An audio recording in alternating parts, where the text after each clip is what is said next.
20 साल से काम कर रहे स्पेशल एजुकेटर्स के लिए सुप्रीम कोर्ट ने क्या कहा? किस आदेश में टेट लागू हुआ और किस आदेश में हट गया? आज हम आपको बताएंगे पूरा case, date to date, order to order. नमस्कार साथियों, में जितेंद्र दीक्षित आपका स्वागत है। स्पेशल एजुकेटर्स सारथी परिवार में सुप्रीम कोर्ट में जो विशेष शिक्षकों के लिए केस चल रहा है, उसमें 7 मार्च 2025 से 12 मई 2026 तक सुप्रीम कोर्ट में अभी तक जो भी आदेश जारी किए, उनमें टेट कैसे कोर्ट के आदेश में आया और कैसे आरसीआई की तरफ मोल्ड हो गया, ये सारी कहानी मेरी जुबानी आपको हिंदी भाषा में प्राप्त होगी। तो चलिए प्रारंभ करते हैं आज का वीडियो साथियों। वैसे स्पेशल एजुकेटर का केस सुप्रीम कोर्ट में 2016 से चल रहा था। तारीख पर तारीख होती गई, दलीलें पेश हुई, सुनवाई चलती रही, परंतु स्पेशल एजुकेटर के पक्ष में कोई आदेश नहीं आ रहे थे। फिर 7 मार्च 2025 की तारीख आई, जिसने स्पेशल एजुकेटर के बहुत ही सुनहरा दिन साबित हुआ। आइए जानते हैं कि क्या आदेश हुआ। आदेश स्पेशल एजुकेटर के मामले में 7 मार्च 2025 को सुप्रीम कोर्ट द्वारा दिया गया। इस आदेश में सुप्रीम कोर्ट ने 7 मार्च को अपने ऐतिहासिक आदेश में कहा कि देश भर में वर्षों से कार्यरत संविदा वेतन, दैनिक वेतन स्पेशल एजुकेटर की स्क्रीनिंग कराई जाए तथा योग्य पाए जाने पर उन्हें समायोजन नियमितीकरण का लाभ दिया जाए। न्यायालय ने स्पष्ट किया कि स्पेशल एजुकेटर के लिए आरसीआई क्वालिफिकेशन अनिवार्य होगी। इस आदेश में कहीं भी टेट की अनिवार्यता के रूप में नहीं बताया गया था। न्यायालय का मुख्य उद्देश्य था कि वर्षों से कार्यरत योग्य स्पेशल एजुकेटर को सेवा, सुरक्षा, उचित मानदेय मिल सके। सुप्रीम कोर्ट ने सभी राज्यों और केंद्र शासित प्रदेशों को आदेश दिया कि राज्य तत्काल एक स्क्रीनिंग समिति का गठन करेगी, जिसमें निम्नलिखित सदस्य होंगे। नंबर 1, विकलांग व्यक्तियों के अधिकार अधिनियम 2016 की धारा 79 के तहत राज्य विकलांग कल्याण विभाग के विकलांग आयुक्त स्तर का अधिकारी होगा। दूसरा, संबंधित शिक्षा विभाग के शिक्षा सचिव होगा। तीसरा, आरसीआई द्वारा नामित एक सक्षम व्यक्ति जो निर्धारित क्षेत्र में ज्ञान रखता हो, मतलब स्पेशल एजुकेटर के मामले में जिसको संपूर्ण जानकारी हो।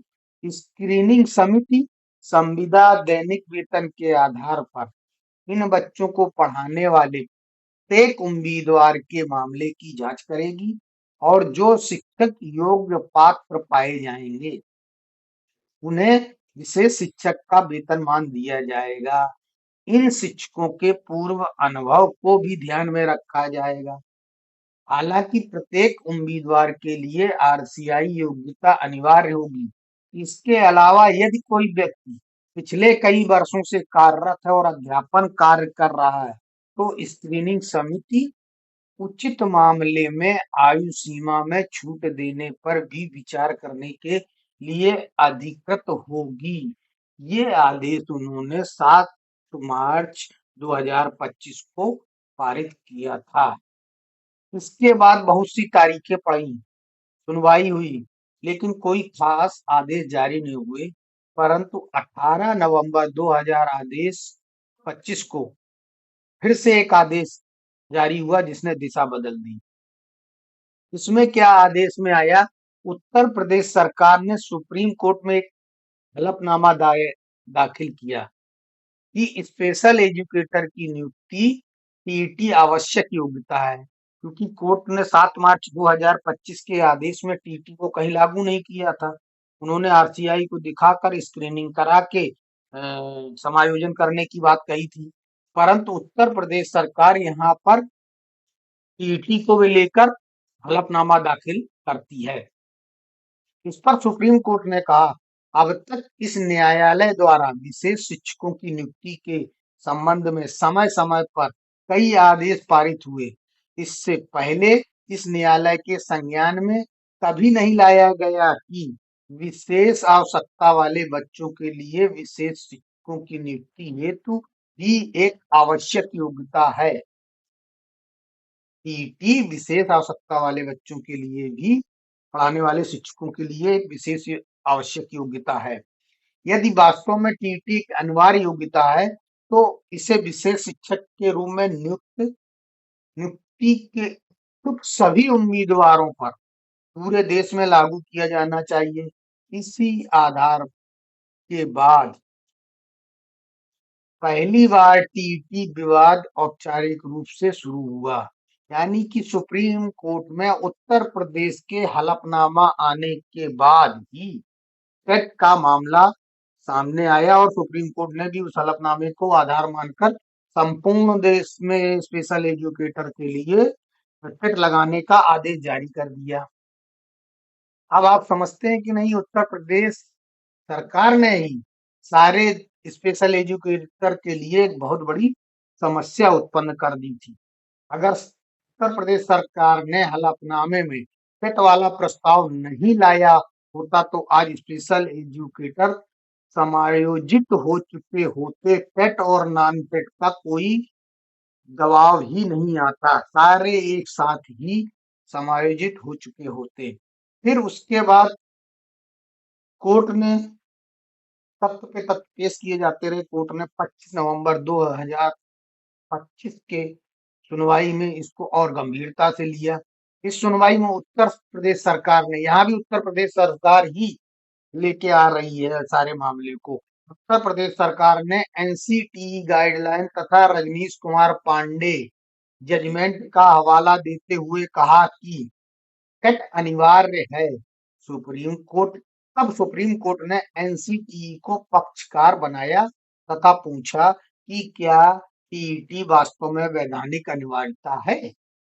इसी आदेश में न्यायालय ने कहा यदि कोई चयन प्रक्रिया अंतिम चरण में हो तब भी टेट क्वालिफाई के बिना नियुक्ति नहीं की जाएगी। यह वह आदेश है जिसमें सुप्रीम कोर्ट ने प्रारंभिक रूप से टेट को गंभीरता से स्वीकार किया, यानी कि सुप्रीम कोर्ट ने एनसीटीई से पूछा कि क्या टेट अनिवार्य है, वो अपनी दलील पेश करे और साथ ही ये आदेश दिया यदि कोई वैकेंसी निकल गई है तो वो भी बिना टेट के नियुक्ति नहीं की जाए। यही 25 नवंबर 2025 के से ही टेट पर पूरा कोर्ट भी सेंट्रलाइज हो गया और उसने स्पेशल एजुकेटर को गंभीर समस्या में लाकर छोड़ दिया। उसके बाद कई राज्य अपनी दलीलें देते रहे, संगठन भी आए, उन्होंने टेट और आरसीआई की बात को कोर्ट के सामने रखा। तो फिर 12 फरवरी 2026 को टेट ने सुप्रीम कोर्ट ने फिर एक प्राइमरी और सेकेंडरी लेवल का टेट का विवाद सामने आया, उसके बारे में जानकारी सामने आई। पश्चिम बंगाल सरकार ने प्रश्न उठाया कि क्या केवल प्राइमरी लेवल क्लास 1 से 8 के लिए टीईटी अनिवार्य है या सेकेंडरी लेवल 9 से 12 के लिए भी है। सुनवाई के दौरान एनसीटी गाइडलाइन तथा केंद्र सरकार के पत्रों का हवाला दिया गया।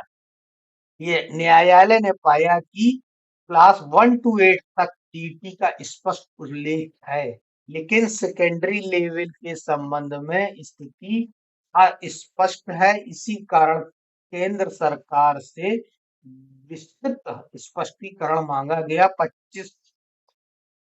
12 फरवरी 2026 को। उसके बाद अन्य राज्यों और संगठनों द्वारा कोर्ट के सामने बार बार आरसीआई को सामने लाकर खड़ा करने के कारण एक दिन कोर्ट को बाध्य होकर टेट की गंभीरता को समझना के लिए तैयार होना पड़ा और वह दिन था 5 फरवरी 2026 की तारीख। तभी इसके बाद कोर्ट ने इस चीज को माना कि आरसीआई ही इसके लिए स्पेशल एजुकेटर के लिए आरसीआई का ही होना आवश्यक है। फिर 17 फरवरी 2026 को केंद्र सरकार ने टीटी को मैंडेटरी बताया। केंद्र सरकार ने सुप्रीम कोर्ट को स्पष्ट रूप से कहा कि क्लास 9 से 12 तक के स्पेशल एजुकेटर के लिए भी टेट अनिवार्य है, आवश्यक है। केंद्र सरकार ने 10 जून 2022 के शिक्षा मंत्रालय के पत्र का हवाला दिया जिसमें सीटेट, टेट, एनटीए इस कोर्स आधारित भर्ती प्रक्रिया का उल्लेख था। इसके बाद सुप्रीम कोर्ट ने केंद्र सरकार से विस्तृत हलफनामा मांगा तथा पूछा कि क्या सेकेंडरी लेवल के लिए भी टेट आयोजित किया गया था। मतलब 17 फरवरी 2026 को जब केंद्र सरकार ने कहा टेट आवश्यक है 9 से 12 के लिए भी, तो उन्होंने सुप्रीम कोर्ट ने आदेश दिया कि क्या इसके लिए परीक्षा की गई थी। ये आदेश 17 फरवरी को आया। इसके बाद 7 अप्रैल 2026 को सुप्रीम कोर्ट ने आरसीआई से स्पष्टीकरण जब मांगा, तब स्थिति क्लियर हुई। लगातार बढ़ते विवाद के बाद सुप्रीम कोर्ट ने भारतीय पुनर्वास परिषद आरसीआई से पूछा कि स्पेशल एजुकेटर की वास्तविक वैधानिक योग्यता क्या है। साथियों, अब यहाँ पर सारा मामला चेंज होता है और यही हमारी स्पेशल एजुकेटर की योग्यता को निर्धारित करता है और सारा मामला यहीं पर जब आ गया है, तो अब हमारे भविष्य के लिए एक नई दिशा की शुरुआत हो रही है। तो सुप्रीम कोर्ट ने आरसीआई से पूछा कि स्पेशल एजुकेटर की वास्तविक वैधानिक योग्यता क्या है। क्या टेट मैंडेटरी है? क्या केवल आरसीआई क्वालिफिकेशन एवं सीआरई नंबर ही पर्याप्त है? यही वह आदेश था जिसमें पिछली बार के सीधे सीधे आरसीआई से आधिकारिक स्पष्टीकरण मांगा गया और कोर्ट ने कहा अधिवक्ताओं की दलीलें सुनने के बाद न्यायालय इस आदेश न्यायालय ने निम्नलिखित आदेश दिया कि भारतीय पुनर्वास परिषद 10 दिनों के भीतर हलफनामा दाखिल करे जिसमें विशेष आवश्यकता वाले बच्चों को शिक्षा प्रदान करने के इच्छुक विशेष शिक्षकों के लिए आवश्यक योग्यताओं का उल्लेख हो। इस हलफनामे में विशेष रूप से यह स्पष्ट किया जाए कि क्या कक्षा 1 से 12 तक के सीडब्ल्यूएसएन को पढ़ाने के इच्छुक विशेष शिक्षकों को बाल शिक्षा अधिकार अधिनियम 2009 के प्रावधानों के अनुसार शिक्षक पात्रता परीक्षा उत्तीर्ण करना आवश्यक है या नहीं। इसके लिए सुप्रीम कोर्ट ने आरसीआई से हलफनामा मांगा। इस आदेश का जवाब आरसीआई ने दिया तो अगली तारीख 28 अप्रैल 2026 को कोर्ट ने इस पर सुनवाई की और उनके हलफनामा का आकलन किया। आरसीआई ने सुप्रीम कोर्ट को अपना निर्णायक हलफनामा दाखिल किया और स्पष्ट कहा। आरसीआई ने क्या कहा? आरसीआई ने कहा टेट मैंडेटरी नहीं है, यानी कि आरसीआई मॉडल जो है रिक्रूटमेंट का रूल्स 2021 के अनुसार टीईटी को स्पेशल एजुकेटर के लिए अनिवार्य शैक्षिक योग्यता नहीं बनाया गया है। आरसीआई ने हलफनामे में क्या क्या कहा था वो मैं पिछले वीडियो में बनाकर आप लोगों को दे चुका हूं। अगर आप जानना चाहें कि आरसीआई का पूरा हलफनामा क्या था तो आप मेरे पिछले वीडियो में जाकर आरसीआई वाले जिसमें मैंने आरसीआई के हलफनामे के बारे में पूरा विस्तृत वर्णन किया है उसको देख सकते हैं। दूसरा उसने कहा वास्तविक आवश्यक योग्यता क्या है। आरसीआई ने कहा केवल स्पेशल एजुकेशन डिग्री या डिप्लोमा होना चाहिए। जो स्पेशल एजुकेटर बन रहे हैं उनके लिए स्पेशल एजुकेशन में डिग्री या डिप्लोमा होना चाहिए। वैलिड आरसीआई रजिस्ट्रेशन होना चाहिए। वैलिड सीआरआर नंबर होना चाहिए। यही इनकी वैधानिक योग्यता है। तीसरा उन्होंने कहा टेट केवल अतिरिक्त स्क्रीनिंग टूल हो सकता है यदि कोई राज्य चाहे तो। यहाँ पे थोड़ा सा उसने राज्य की ओर ध्यान दिया और मतलब राज्य की तरफ भी फंसाने का काम किया। उसने कहा आरसीआई ने भर्ती प्रक्रिया में टेट को अतिरिक्त स्क्रीनिंग मैकेनिज्म के रूप में अपना सकता है, लेकिन यह वैधानिक अनिवार्यता नहीं है। मतलब कि इसको होना आवश्यक नहीं है। ला सकते हैं, कोई टेट पास है तो उसको भी ले सकते हैं, नहीं भी है तो भी ले सकते हैं, लेकिन ये कोई वैधानिक नहीं है कि बिना टेट के आप भर्ती नहीं कर सकते। उसके बाद अगली सुनवाई 5 मई 2026 को हुई जिसमें सुप्रीम कोर्ट ने स्पष्ट आदेश जारी कर दिया कि टेट अनिवार्य नहीं है। तो आइए जानते हैं क्या आदेश जारी किया। 5 मई 2026 को सुप्रीम कोर्ट ने टेट को डिजायरेबल माना। आरसीआई के हलफनामे के बाद सुप्रीम कोर्ट ने अपना दृष्टिकोण बदलते हुए कहा, आरसीआई द्वारा दायर हलफनामे के प्रकाश में टीटी को केवल डिजायरेबल क्वालिफिकेशन माना जाएगा, अर्थात टीटी अब मैंडेटरी क्वालिफिकेशन नहीं रही, यदि केवल बल्कि यह केवल वांछनीय डिजायरेबल योग्यता मानी जाए। यहाँ पर चूंकि मामला बार बार उत्तर प्रदेश को ही लेके आ रहा था, टेट के मुद्दे पर फोकस उत्तर प्रदेश ही कर रहा था, इसलिए कोर्ट ने स्पष्ट रूप से उत्तर प्रदेश को ही आदेश दिया। कोर्ट ने उत्तर प्रदेश को बहुत ही कड़ाई से आदेश दिया, क्या कि हमें सूचित किया गया है कि कोर्ट कहता है हमें सूचित किया गया है कि वर्तमान में विशेष शिक्षकों के लगभग 4,900 पद रिक्त हैं। अब ऐसा इसलिए क्योंकि उत्तर प्रदेश सरकार ने 443 स्पेशल एजुकेटर जो कि टेट पास थे, उनको समायोजन का आदेश जारी कर चुकी थी।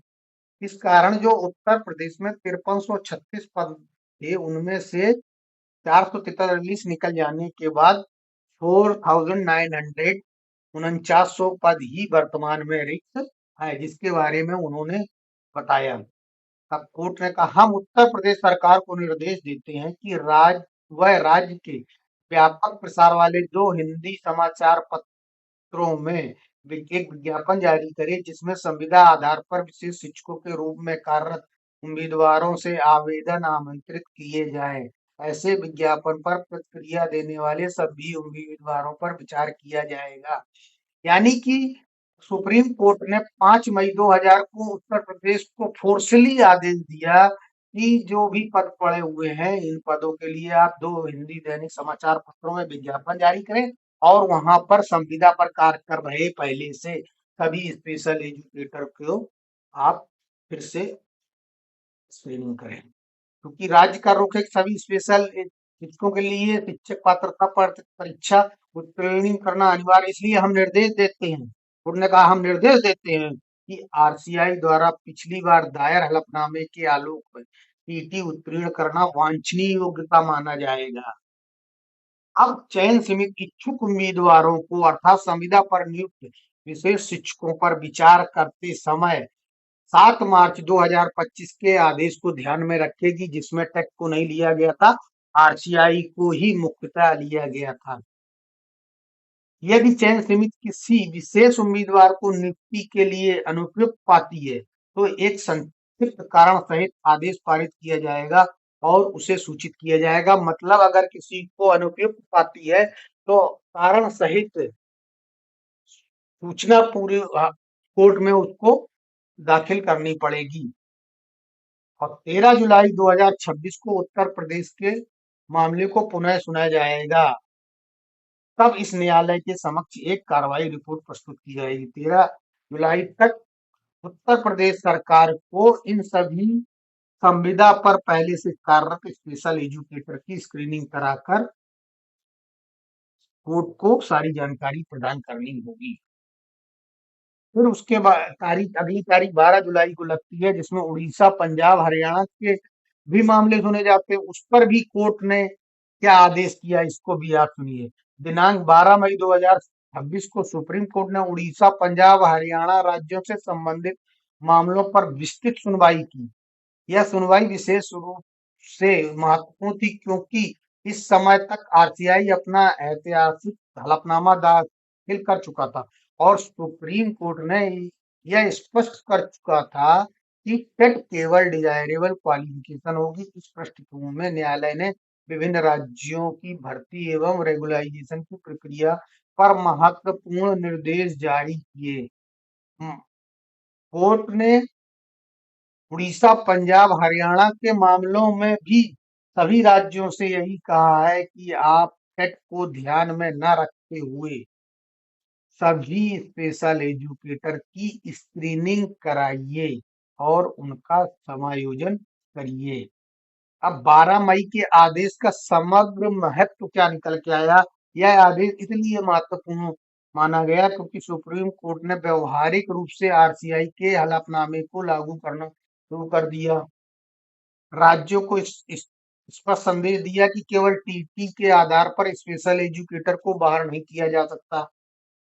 आरसीआई क्वालिफिकेशन एवं सीआरआर नंबर को वास्तविक वैधानिक आधार माना जाएगा। वर्षों से कार्यरत संविदा एवं बीआरपी स्पेशल एजुकेटर को राहत मिली। राज्यों को स्क्रीनिंग एवं रेगुलराइजेशन की प्रक्रिया तेज करने के निर्देश दिए गए। सुप्रीम कोर्ट ने 12 मई 2026 को ये आदेश दिए कि सभी राज्य पुनः फिर से टेट को ध्यान में न रखते हुए आरसीआई के क्वालिफिकेशन को ध्यान में रखते हुए पूरा स्क्रीनिंग कराएं और उसकी जानकारी अगली तारीख यानी कि अभी 19 मई को भी तारीख लगी है जिसमें कुछ राज्यों को सुना जाएगा, लेकिन बीच में अभी ग्रीष्मकालीन अवकाश कोर्ट में हो जाएगा। इस कारण से मुख्यतया सुप्रीम कोर्ट जुलाई में अपना ध्यान केंद्रित कर रही है कि कब तक सरकारों को भी समय दे रही है कि इतने समय में जुलाई के महीने में जब अगली तारीख लगेगी तब तक आप ये पूरी प्रक्रिया को पूरी करके हमारे सामने लेकर आए। साथियों, इस वीडियो में मैंने आपको केवल ये समझाने का प्रयास किया है कि टेट विवाद कब, क्यों और कैसे शुरू हुआ। फिर आरसीआई इस मामले में कैसे सामने आया, आरसीआई ने सुप्रीम कोर्ट में क्या पक्ष रखा और उसके बाद सुप्रीम कोर्ट द्वारा क्या महत्वपूर्ण आदेश पारित किए गए। इस वीडियो में मैंने अलग अलग राज्यों के आदेशों की चर्चा नहीं की है। यदि आप चाहते हैं कि मैं उत्तर प्रदेश, बिहार, दिल्ली, ओडिशा, पंजाब, हरियाणा, पश्चिम बंगाल सहित सभी राज्यों के लिए किस तारीख को क्या क्या आदेश जारी हुए, इस पर भी अलग से विस्तृत वीडियो बनाऊं, तो कमेंट में जरूर बताइए। आपका समर्थन और सुझाव ही मुझे आगे ऐसे महत्वपूर्ण विषयों पर वीडियो बनाने के लिए प्रेरित करता है। साथियों, मेरा उद्देश्य हमेशा से यही रहा है कि स्पेशल एजुकेटर्स को सही व सटीक जानकारी मिले। यदि आपने अभी तक चैनल सब्सक्राइब नहीं किया है तो तुरंत सब्सक्राइब कर लीजिए। वीडियो को ज़्यादा से ज़्यादा शेयर कीजिए ताकि हर स्पेशल एजुकेटर तक ये जानकारी पहुंच सके। क्योंकि अब ये केवल एक चैनल नहीं, बल्कि स्पेशल एजुकेटर कम्युनिटी की आवाज़ बन गई है। धन्यवाद। जय हिंद।